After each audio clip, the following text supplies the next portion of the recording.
오늘 바이블타임의 본문은 예레미야 51장과 52장의 말씀입니다. 오늘 그 중에서 예레미야 50장에서부터 이어지는 이 바벨론의 멸망이라는 이 주제를 51장의 말씀을 통해 우리 한번 계속 살펴보도록 하겠습니다. 이를 통해 바벨론의 멸망을 주도하시는 그 하나님이 어떤 분이신가를 우리가 다시 한번 생각해 보고자 합니다.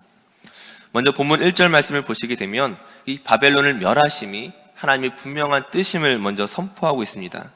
보라, 내가 멸망시키는 자의 심령을 부추겨 바벨론을 치겠다라고 말씀하고 계시죠. 이제 이러한 선포는 구체적인 명령으로 어떻게 이어지고 있습니까?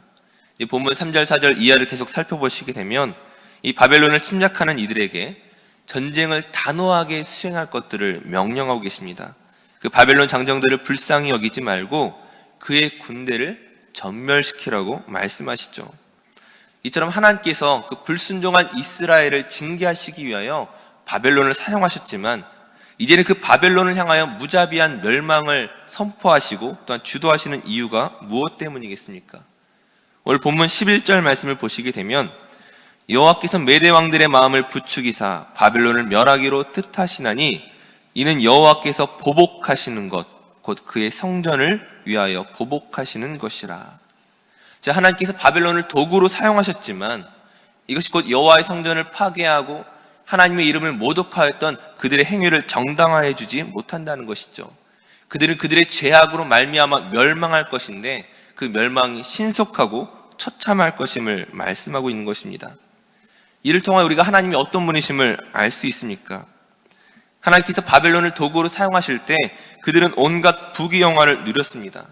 하지만 하나님께서 그들에게 명하신 것 이상의 것들을 생각하기 시작했을 때, 곧 교만은 패망의 선봉장이라는 그 말씀이 있음에도 불구하고 스스로 교만하여 하나님을 모독하고 자기를 높이고자 했을 때 그들이 어떤 일들을 당하는 것입니까?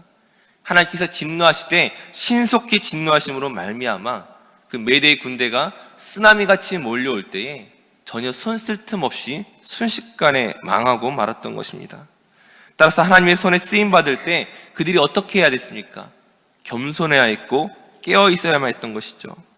이것이 오늘 우리에게 주는 메시지도 동일합니다. 하나님은 죄인들이 돌아오기를 기다리고 계시지만 그러나 끝없이 기다리고 계신 것이 아니죠. 하나님의 정하신 그 심판의 날에는 더 이상 기회가 주어지지 않고 그 죄의 대가를 치러야 한다는 것들을 우리 반드시 기억해야 할 것입니다. 그리고 무엇보다 그 교만은 멸망의 첫걸음이라는 사실을 우리가 기억해야 하는 것이죠.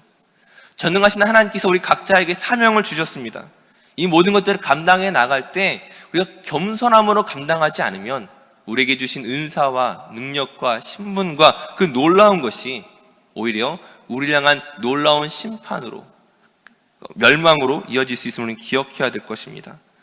우리가 이러한 것을 다른 사람의 이야기로 치부할 수 없는 것은 우리 주변의 많은 사람들이 하나님께 참으로 귀하고 아름답게 쓰임받았음에도 불구하고 막상 그 이후에 교만함으로 끝없이 추락했던 것들을 우리가 얼마나 많이 볼 수 있습니까? 따라서 겸손은 아무리 할지라도 지나친 것이 아니죠. 무엇보다 우리에게는 그 겸손의 롤모델이 있습니다. 바로 예수 그리스도이시죠. 빌립보서 2장의 말씀처럼 자기를 비워 종의 형체를 가지사 사람들과 같이 되셨고 사람의 모양으로 나타나사 자기를 낮추시고 죽기까지 복종하사 십자가에 죽으신 예수 그리스도, 바로 그분의 겸손이 우리의 롤모델이고 우리가 나아가야 할 바인 것입니다. 그 예수님께서 하나님께서 높이시되 어떻게 높이십니까? 예수의 이름으로만 영광을 받게 하시는 것이죠. 따라서 오늘 우리에게 영광된 삶이란 우리에게 맡겨진 그 직분과 그 은사와 능력을 통하여 우리가 얻을 수 있는 영광된 삶이란 사실 내가 만들어가는 것이 아니라 하나님께서 높이시는 것임을 우리가 깨닫고 하나님의 뜻을 물으며 나보다 남을 낮게 여기는, 즉 겸손의 삶으로 살아갈 때만 하나님께서 우리를 높이실 수 있음을 우리는 기억해야 할 것입니다. 한편 하나님께서 이 바벨론을 심판하시는 일을 이루심에 있어서 그 확실성을 어떻게 표현하고 있는지 우리 14절 말씀을 한번 같이 읽도록 하겠습니다. 우리 본문 14절 말씀 한번 같이 읽도록 하겠습니다.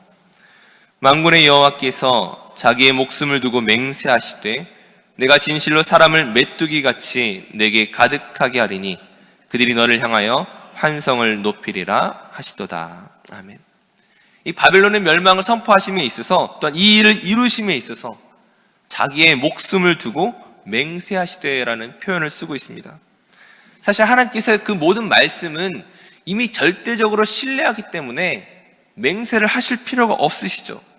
자기의 신뢰성을 굳이 다른 사람에게 입증하실 필요가 없음에도 불구하고 지금 이 메시지가 얼마나 중요한 것이고 반드시 이루어질 것임을 우리에게 알리시기 위하여서 그 인간적인 그 방식을 사용하셔서 맹세라는 단어를 사용하고 계신 것입니다. 사람이 맹세할 때 무엇을 두고 맹세합니까? 나보다 더 높은 것, 나보다 더 신뢰할 만한 것을 두고 맹세하지만 하나님께는 자신보다 높으신 것이 없기 때문에, 자신보다 더 큰 권위가 없기 때문에 지금 자기의 이름을 두고 맹세하시는 것입니다. 반드시 이 일을 이루시겠다라는 하나님의 선포인 것이죠. 이러한 하나님의 그 성품을 따라 15절부터 19절까지는 그 하나님의 그 묘사하며 그 이방의 우상과 어떻게 다른 분인가를 먼저 또한 말씀하고 있습니다. 우리 15절에서 19절까지 말씀을 우리 다시 한번 좀 교독하여 한번 읽도록 하겠습니다. 우리 본문 15절에서 19절까지 말씀을 교독하여 읽겠습니다. 제가 먼저 읽겠습니다. 여호와께서 그의 능력으로 땅을 지으셨고 그의 지혜로 세계를 세우셨고 그의 명철로 하늘들을 펴셨으며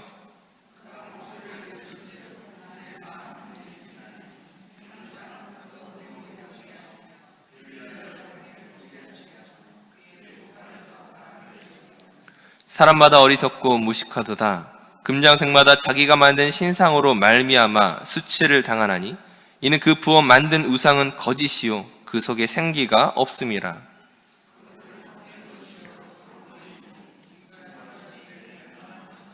다 함께 야곱의 분깃은 그와 같이 아니하시니 그는 만물을 지으신 분이요 이스라엘은 그의 소유인 지파라. 그의 이름은 만군의 여호와시니라. 아멘.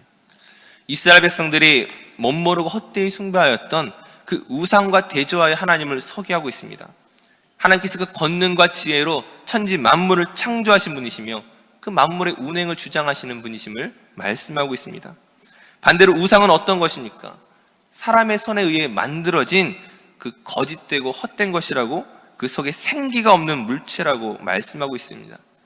이스라엘 백성들이 이 하나님을 모르고 그 하나님을 섬기지 아니하고 우상을 섬겼던 사실은 하나님께서 그들을 진노와 채찍으로 멸망시키기에 당연한 것이었습니다.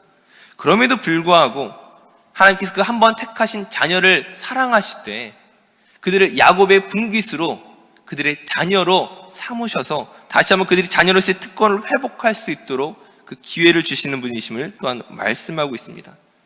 바로 하나님의 사랑과 그 심판이 얼마나 놀라운 것인지를 계속하여 말씀하고 있는 것이죠. 사랑하는 성도님들, 오늘 우리가 살고 있는 이 세상은 어떻게 보면 바빌론과 같은 세상일 것입니다.